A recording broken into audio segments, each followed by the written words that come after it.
안녕하세요. 상우쌤입니다. 이번 시간은 5단원 원의 넓이 세 번째 시간입니다. 교과서는 94쪽에서 95쪽을 펴면 되겠습니다.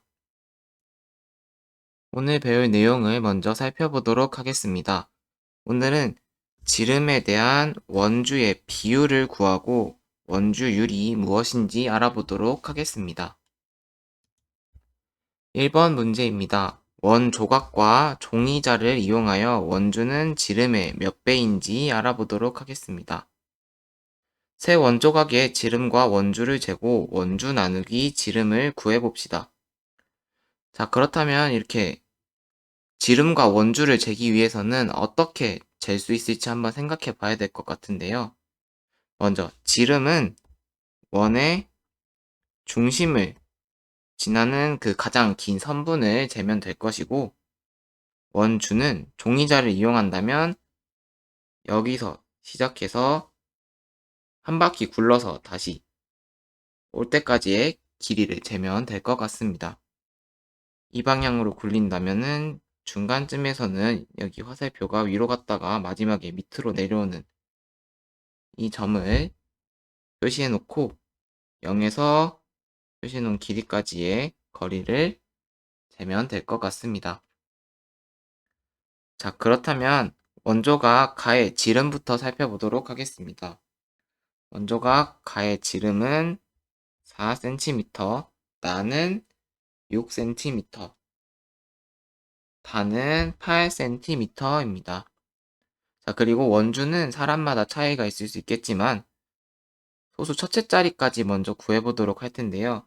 선생님이 이렇게 종이자를 이용해서 굴려봤을 때 가는 12.5cm, 나는 18.8cm, 다는 25.1cm였습니다.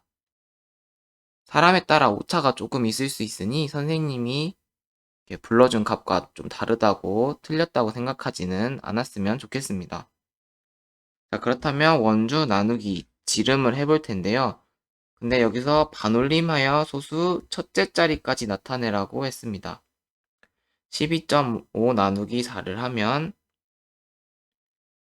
3.12인데요. 첫째 자리까지 반올림하면은 3.1이 되겠네요. 이와 같은 방법으로 나의 원주 나누기 지름을 구하면 똑같이 반올림해서 3.1이 되겠고요. 다도 원주 나누기 지름을 해서 반올림하면 3.1이 됩니다.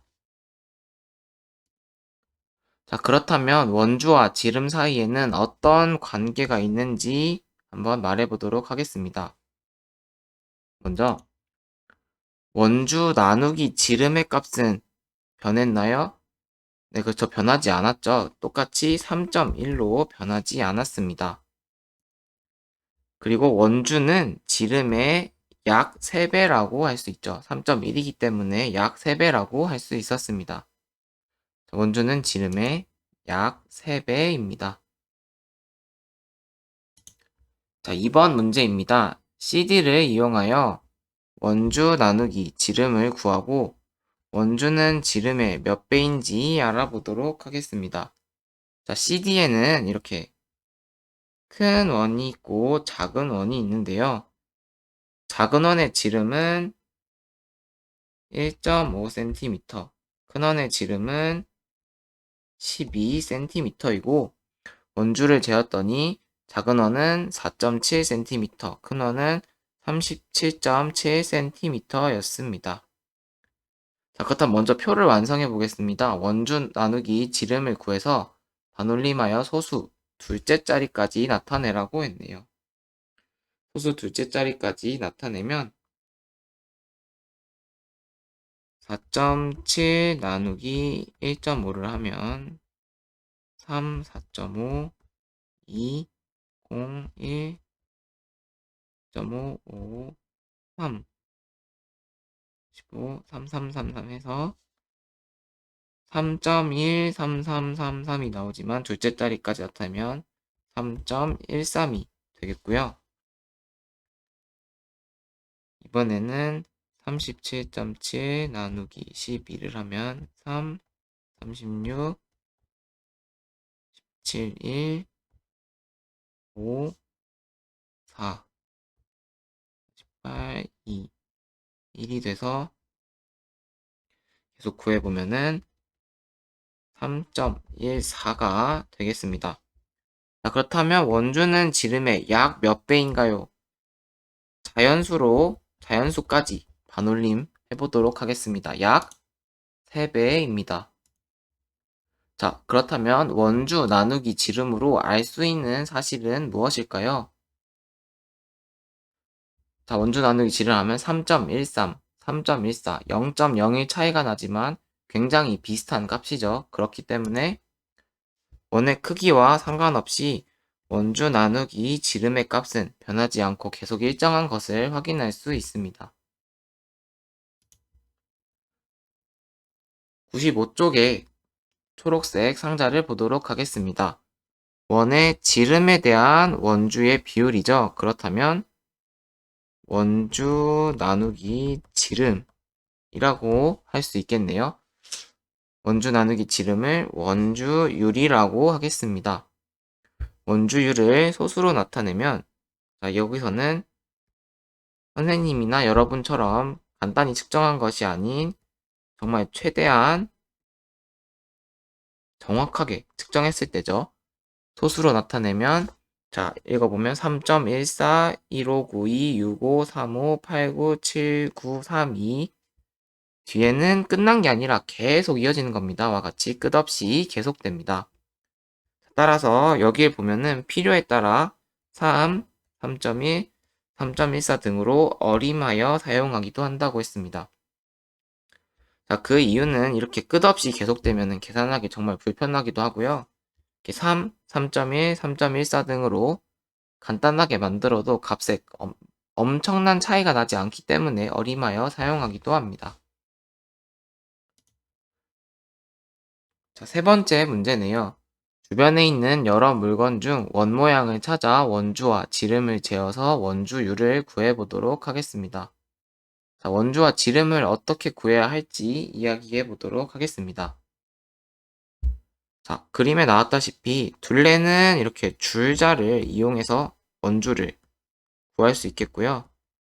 이렇게 자와 삼각자를 이용하는 방법은 원의, 그렇죠, 지름을 구하는 방법인데요. 지름은 원에서 제일 긴 선분이었죠. 원 안에서 제일 긴 선분을 재는 것이었습니다. 줄자를 이용하여 원주를 재고 삼각자와 자를 이용하여 지름의 길이를 재면 되겠습니다. 자, 그렇다면 원주와 지름을 재고 원주율을 구해보도록 하겠습니다. 선생님은 지금 선생님 책상에 있는 텀블러를 재보도록 할 텐데요. 먼저 지름이 10cm 였습니다. 지름이 10cm였고 원주는 31.4cm네요. 자, 원주 나누기 지름을 해서 반올림하여 1위 자리까지 나타내면 3이 되겠고요. 반올림하여 소수 첫째 자리까지 나타내면 3.1이 되고 둘째 자리까지 나타내면 3.14가 되겠습니다. 자, 선생님은 지름이 10cm인 물건을 구해서 이렇게 아까 초록색 박스에서 본 것처럼 3, 3.1, 3.14가 나왔지만 여러분들은 측정하기에 따라서 오차가 날 수도 있으니 너무 걱정하지는 말고 쓰도록 해보세요. 자, 다 구해보았나요? 자, 구하면 물건도 다 다르고 원주와 지름도 다 다르겠지만 원주 나누기 지름, 즉 원주율은 대체로 거의 비슷하다는 걸 알 수 있습니다. 오늘 배울 내용을 다 정리해 보도록 하겠습니다. 오늘은 원주율에 대해서 배웠는데요. 원의 지름에 대한 원주의 비율을 원주율이라고 합니다. 원주율은 원주 나누기 지름이고요. 원의 크기가 바뀌어도 이 원주율은 어떻게 될까요? 네, 그렇죠. 변하지 않습니다. 필요에 따라 3, 3.1, 3.14로 사용하면 됩니다. 대체로 이거는 문제에서 표시를 해줍니다. 자, 오늘 수업은 여기까지입니다. 수학 익힘책 64쪽에서 65쪽을 풀어보도록 하겠습니다. 수고하셨습니다.